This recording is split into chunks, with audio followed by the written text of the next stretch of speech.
So yeah, talking about finding your own path and walking it. And I do have to say that sometimes I'm afraid of myself, not because of the evil that I have inside of me, but because of the power that I feel inside of me. Truth is powerful, and sometimes I really just want to drink coffee because I'm afraid of the amount of energy that I have. And I feel like, I could, when I really do the things that are just good for me, which is I manage to refrain from drinking coffee, I manage to say no to coffee, I manage to say no to masturbation, I manage to say no to all these kind of evil thoughts, and I manage to say no to more or less destructive foods, and I manage to say no to all kinds of things that are bad for me. Sometimes I don't know who I am anymore then, because now I define myself as the person that drinks coffee. Or maybe I define myself as the person that feels kind of evil, right? And then I define myself as an asshole, and I define myself as somebody who's quite forceful.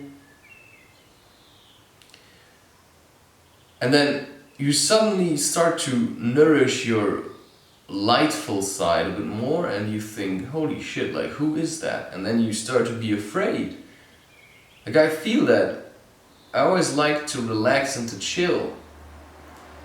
And when I stop to masturbate and I don't drink coffee, I get into these peaceful moments.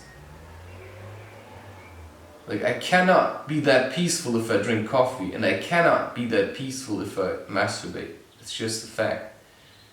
So I want to have happiness in my side, in myself. There are certain things which I should stop to do, and certain things which I should start doing. And you can't really say one is better than the other. It just depends on where you want to be. If you want to be in hell, keep drinking coffee. If you want to be in hell, keep masturbating. If you want to be in heaven, stop drinking coffee, stop masturbating, and do the things that you like. And then I look at, where I make my paintings and my drawings, and I realize, I can write books and I love it. Or I can write books and I hate it. I can do all kinds of things and I can love it. I can love the position I am in my life, but I can also hate it. And the mindset changes depending on what I put into myself. And if I put a lot of coffee in me, I realize I will start hating the world and myself and everybody. And I will start to hate God, and that's the demon that I'm talking about. You're feeding it, and suddenly you become that hateful thing. But of course it's also coming from somewhere, and that's probably your self-loathing for knowing the kinds of thing that you did and the thoughts that you have, and hating your own weakness. But why don't you just love the fact that you're struggling, right? So right now, knowing that I may drink a coffee soon actually puts a smile on my face, because it just shows me, I feel like, I'm not there yet, and neither do I want to be. Sometimes I really just want to struggle, and I don't know if that's important, but maybe it's like I'm inducing suffering because a part of me actually likes the pain.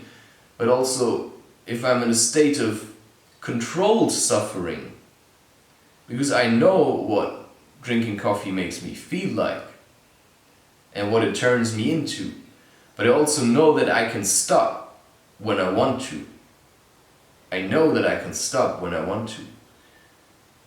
And that sounds now all high and mighty, because why don't you stop, man? Because maybe I'm not as strong as I think I am, right?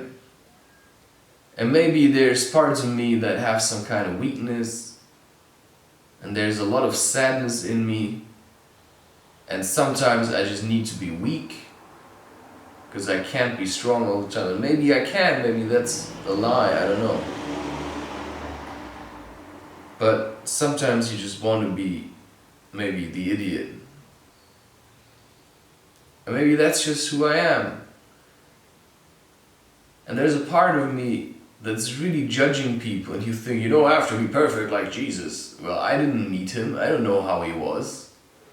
Maybe he used to, I don't know, watch women and jerk off on them, right? I mean, who knows? I don't know who he was. You know, we hear all these stories that he's so perfect, and I think I can never be like that. Well, maybe Jesus wasn't like that. And then you see people like Alan Watts, and you hear stories that he was still drinking alcohol, and like, I feel myself judging him. Why did he do that? You know, if he was enlightened, why didn't he stop doing it? Because maybe it's not about stopping everything. Maybe it's about being okay with doing them sometimes. Because sometimes you can't stop yourself from masturbating. And sometimes you cannot stop yourself from drinking coffee. Because it's just too much, and maybe it's a method that helped you and you're clinging to it. You found a solution to your feeling of shit. And I might have said it already, but you know, masturbation, it feels like it's the only thing that helped me to write this stupid thesis, because I hated writing dissertation. But also a part of me wanted to do it, or had to do it, to get to the point where I am today. So yeah, in the final stages, I often used masturbation to boost me, and I used coffee to boost me. And maybe I just didn't realize that I don't need these things anymore. Because they helped me once, well, maybe they don't help me anymore. And I don't really know who it helped, because in a way I also think once I was introduced to masturbation, I was using it, and that was quite at an early age. Yeah, what's early, like 13 or something, or 12. And I didn't really know what I was doing, and nobody had ever talked to me about it. So I just, somehow I got stuck with this method. It was actually a friend that introduced me to it. Oh, let's try this. I don't know, just did it together, like, not for the other one, but each for himself in the same room. And somehow I just got stuck with that method, and then I was looking at pictures, and then I was looking at porn, and I mean, 16 years of using a solution that may have caused a lot of problems made me look for other solutions. So that's the thing, right? I mean, I think masturbation is a solution, but maybe it was the initial problem. Because somebody introduced me to masturbation. Maybe I changed, right? And maybe I turned into something that I never wanted to be. And it brought me closer to hell. Because that's how it feels like. I literally have no idea how I felt like before that moment. Maybe I was fine, maybe I was happy, only I don't remember it, and that's the crazy part. And maybe that's where, like, sin started, the moment I did that. Because it was selfish. It's using your energy just for yourself. Using your energy just for yourself, and that's like selfish behavior. And that makes you selfish, and you will suck people's energy out and keep it for yourself.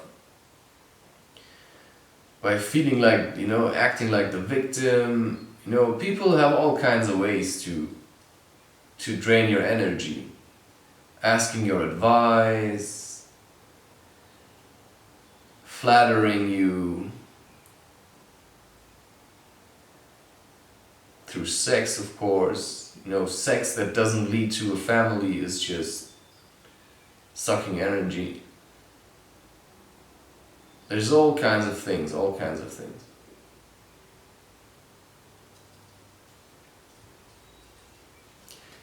And now I feel really like drained. Like I don't feel very good right now. Like there's something like sitting behind my eyes and I don't know what it is, but I feel like drained, like strange.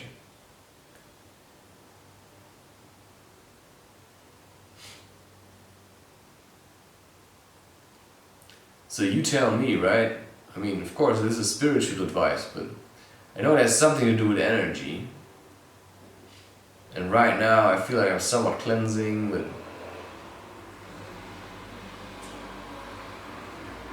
see, sometimes I can feel myself when I say, when I submit to the urge to drink coffee, suddenly there's a part of me smiling. And then there's that part of me that observes me smiling while I'm smiling. Then I think, who's smiling right now? Like, who's happy that I drink the coffee? Well, I don't know. Sometimes I observe myself eating, and there's a side of me that wants me to eat until I'm really full. And I don't know who's forcing me to eat. Is that the part, that wants something good for me or something bad for me? And is it a part of myself, or is it something I picked up from the outside? Is it something that came into me when I was younger? So, like I said, I've seen these things, especially during ayahuasca ceremonies, where your consciousness is just more elevated, like you tap into a higher wisdom and you see much more clearly. Because it activates your third eye to a degree that in normal situations you probably don't have that. So yeah, the question is then, like, who is this? And is it still me? Or am I behaving in a way that actually isn't me? Then you see people wearing around like, gothics or something. Underneath there is a very lightful being, but they do all these terrible things, and that surely isn't them, right? That looks more like hell than heaven to me. And if you consider that the kingdom of heaven is within you, the kingdom of God is within you, we all have that speck of light within us.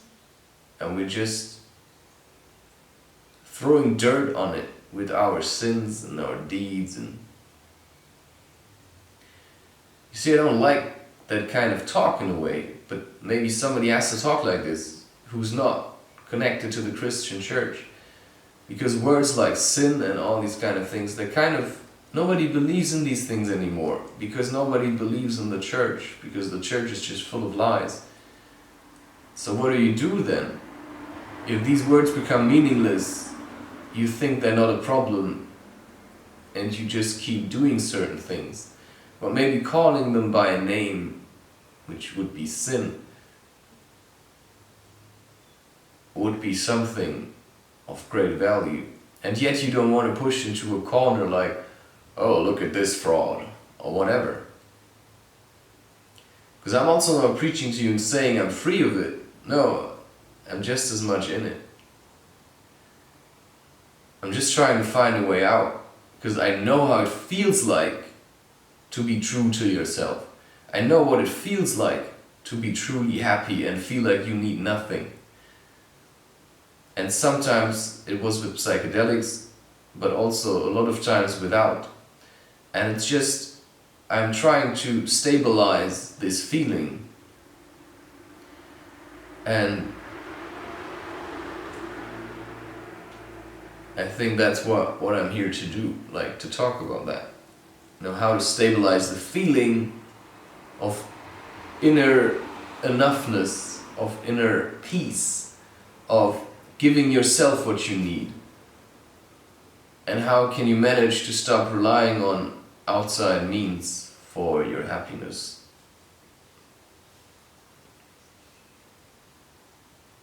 So yeah, as much as I blame coffee and hate it, the weird thing is I also love it.